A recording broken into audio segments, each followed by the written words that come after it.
नमस्कार, मैं हूं जय कृष्ण कुमार और आप देख रहे हैं निष्पक्ष द इम्पार्शियल न्यूज। स्नातक निर्वाचन में एमएलसी का चुनाव संपन्न, शांतिपूर्ण रहा मतदान।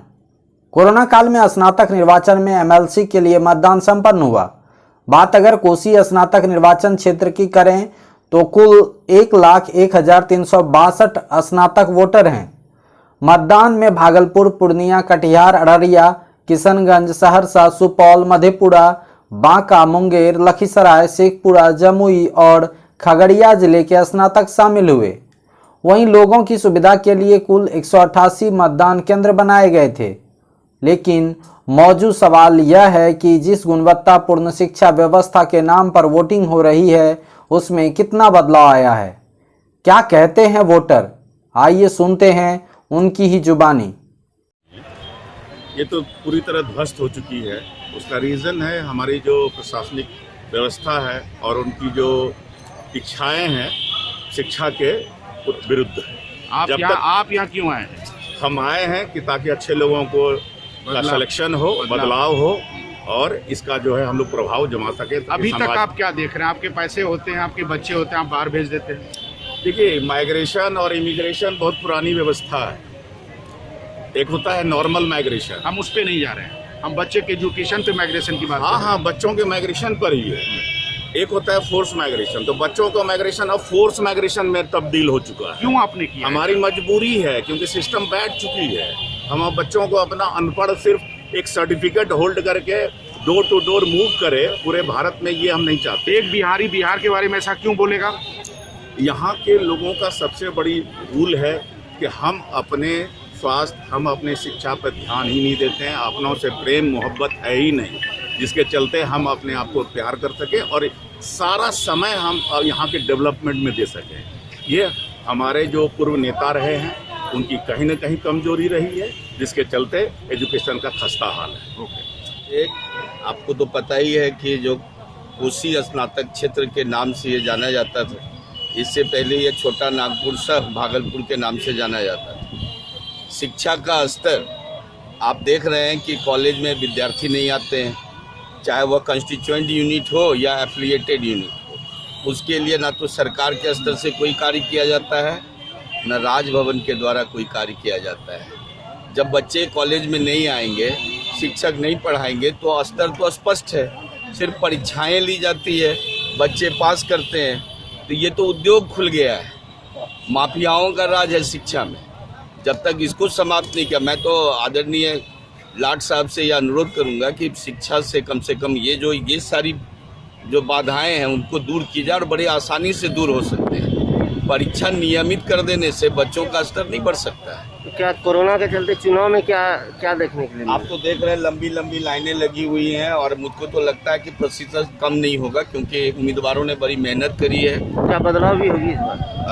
बदलाव होने की संभावना तो दिख रही है, क्योंकि जो लोग आते हैं ना, सिर्फ एक बार जब जीत गए तो फिर 5 साल बाद ही नजर आते हैं।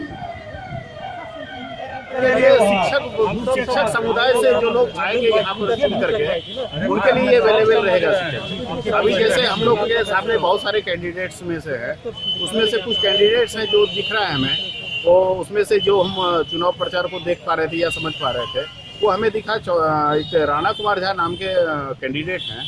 उनके लिए उनका जो मुद्दा था वो हमें अच्छा दिखा है। शिक्षा के क्षेत्र को लेकर के जो शिक्षक वृंद को या फिर शिक्षा के लेवल को ऊपर करने के लिए, नीचे करने की जो व्यवस्था चल रही है, उसके लिए उनका एम हमें अच्छा दिख रहा है। क्या लगता है इस बार बदलाव होगी? निश्चित रूप से होनी चाहिए। क्या नाम हो? मेरा नाम प्रवीण कुमार। इतने लोग और एक भी यूनिवर्सिटी 1 to 100 में नहीं, तो हमारा जो एक सोच होना चाहिए कि जब तक हम जो है एजुकेशन में जब तक हम अच्छा नहीं करेंगे तब तक हम आत्मनिर्भर नहीं बन सकते हैं। और एजुकेशन में जो अभी जो आ रहा है डिस्क्रिमिनेशन, लोग समझ नहीं पा रहा है, तो वो भी दूर होना चाहिए। सबको समान शिक्षा मिलना चाहिए। उनको भी तो मौका मिले, उनको आगे बढ़ने के लिए हम लोग की जरूरत है, यदि हम लोग जनता है। अभी जो शैक्षणिक माहौल जो अभी आप देख रही हैं, क्या इसी को विकास कहते हैं? ये मिली जुली है, किसी एक प्रॉपर एक को हम लोग ये नहीं कर सकते हैं कि एक ही पे सरकार बनेगी, ये नहीं हो सकता। ये 5 हाथ है मेरा, ये 5 हाथ मिलाना पड़ेगा, किसी एक ये पे नहीं बन सकता। क्या लगता है इससे पीछे क्या मकसद? हाँ? वोट डाल रही है, एक अच्छी शिक्षा, अच्छा व्यक्तित्व मिले, अच्छा चिकित्सा। व्यवस्थाएं जो चल रही हैं कहीं नहीं से भी संतोषजनक नहीं है, क्या कहना चाहिए?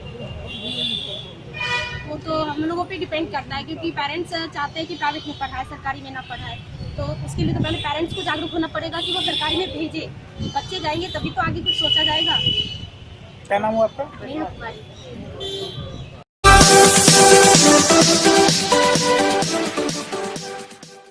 भागलपुर हवाई अड्डा में मंच तैयार।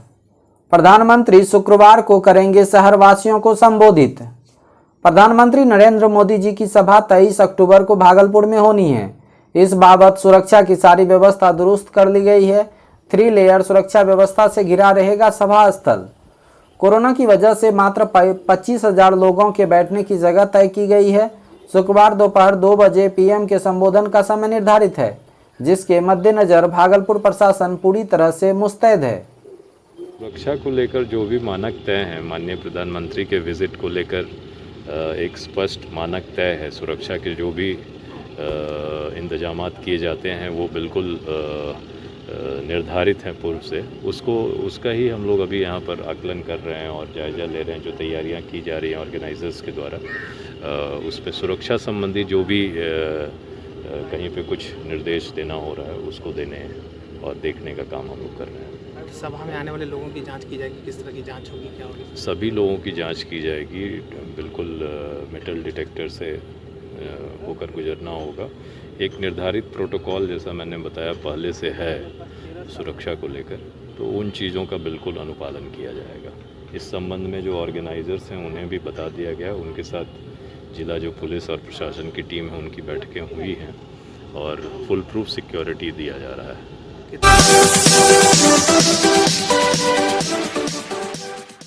खुद बीमार है अनुमंडल अस्पताल नवगछिया। मरीजों को बाहर से खरीद कर लानी पड़ती है दवाई। नवगछिया अनुमंडल अस्पताल का बुरा हाल है। अनुमंडल अस्पताल पहुंच रहे मरीजों की स्थिति ऐसी है कि मरीजों को उपचार के लिए दवाई लेने बाजार जाना पड़ता है। बाजार से दवाई लाने के बाद उनका उपचार किया जाता है। ऐसे में यही कहा जा सकता है कि मरीजों के उपचार से पहले अस्पताल को इलाज की जरूरत है। बुधवार दोपहर मारपीट में घायल नगरह निवासी केशव कुमार नवगछिया अनुमंडल अस्पताल पहुंचे थे। केशव के माथे से ब्लड निकल रहा था। गंभीर रूप से घायल युवक व उनके परिजन बार बार चिकित्सक से उपचार करने की बात कर रहे थे। परिजनों की गुहार के बाद डॉक्टर विनय कुमार पहुंचे। डॉक्टर साहब ने परिजनों को कहा, उपचार के लिए टेटवेट सुई लगेगा, दुकान से खरीद कर लाइए। जिसके बाद परिजनों ने हंगामा शुरू कर दिया। गंभीर रूप से घायल युवक के परिजनों ने बाजार से जाकर सुई लाया, जिसके बाद सुई दिया गया। मामले को लेकर ड्यूटी में उपस्थित अनुमंडल अस्पताल में कार्यरत डॉक्टर विनय कुमार कहते हैं कि युवक गंभीर रूप से घायल स्थिति में आया था। अस्पताल में टिटवेक का सुई और कुछ दवाई उपलब्ध नहीं है। डॉक्टरों का आरोप है कि सही समय पर मैनेजमेंट से दवाई उपलब्ध नहीं हो पाता, जिससे आए दिन मरीजों को परेशानियों का सामना करना पड़ता है। वहीं मामले को लेकर मैनेजर राजू प्रधान ने जिम्मेदारी से कन्नी काटते हुए कहा कि अस्पताल में जो दवाई उपलब्ध नहीं है उसकी सूची तैयार करके मंगवाया जा रहा है। वहीं दूसरी ओर अनुमंडल अस्पताल नवगछिया साफ सफाई के मामले में भी पूरी तरह फिसड्डी है। केंद्र व बिहार सरकार द्वारा जारी कोरोना संक्रमण से बचाव के इंतजाम का बदतर उदाहरण है इस समय अनुमंडल अस्पताल नवगछिया का। वहीं अस्पताल आ रहे मरीजों का ना थर्मल स्क्रीनिंग हो रहा है, ना ही अस्पतालों में सैनिटाइजर व मास्क की व्यवस्था है। अस्पताल और अस्पताल प्रबंधन पूरी तरह भगवान भरोसे ही काम कर रहा है। तो मेरे जानकारी में सारी दवाई मौजूद है। जो भी डिमांड किया जाता है मैनेजमेंट से वो सारी दवा को उपलब्ध करा दिया जाता है। टीटी नहीं है, ठीक है, टेटवेक का सुई नहीं है क्योंकि उसका सप्लाई पीएससी में होता है, एसडीएच में नहीं हुआ है। और मेरा सिर्फ इतना ही कंसर्न है कि जो भी डिपार्टमेंट्स हैं उससे जो भी डिमांड आएगा उसको फुलफिल कराना है। डॉक्टर साहब का कहना है कि लंबे समय से जो सुई है वो नहीं है और भी दवाई है उसका यूज तो वो अधिक नहीं उपलब्ध हो सकता, ऐसा क्यों होता है सर? मैं डॉक्टर साहब के पास था जब आप लोग बात कर रहे थे, उन्होंने साफ कहा कि टीटी नहीं है और जो भी मेडिसिन हैं इमरजेंसी में वो फर्स्ट ऐड करने के बाद जो भी एक खुराक होता है वो दे दिया जाता है और लंबे समय तक खाने के लिए 3 दिन या 6 दिन जो भी है उसके लिए ओपीडी काउंटर पे चिट्ठा कटा के नेक्स्ट डे उसको लिया जाता है। किसी की आपातकाल की स्थिति हो जाए तो ऐसे में ओपीडी खुलने का इंतजार रहेगा क्या? ओपीडी का इंतजार नहीं रहेगा, आईपीडी में ही सारी व्यवस्थाएं हैं, बट उनको उतना ही मिलेगा इमरजेंसी में जितना उनको उस दिन के लिए जरूरत है। डॉक्टर साहब ऐसा क्यों कहते हैं कि जाइए बाहर से दवाई लेके आइए, अभी उपलब्ध नहीं है, ऐसा क्यों कहते हैं मैनेजर साहब? नहीं, अगर वो ऐसा कहे हैं तो हम प्रभारी सर से इसके लिए बात करेंगे। ये निर्देश नहीं है, दवा सारी अस्पताल से ही उपलब्ध कराना। डॉक्टर साहब तो आपके ऊपर भी आरोप लगा रहे हैं कि मैनेजर साहब के द्वारा जो है यहाँ पर दवाई उपलब्ध नहीं करवाया जाता है। नहीं, ऐसा आरोप नहीं था, आप बना के बोल रहे हैं, मैं वहीं पर था। आप जो बोल रहे हैं वो सवाल को आप घुमाइए मत, हम वहीं पर थे। जो सवाल है सर ने कहा है कि जो भी बातें हैं वो डीएस सर को इन्फॉर्मेशन में जाएगा, जो आदेश आएगा डीएस सर का वो सारा दवाई समयानुसार मौजूद कराया जाता है और मौजूद होगा। आपका परिचय सर? मेरा नाम राजू प्रधान, हॉस्पिटल मैनेजर नगर।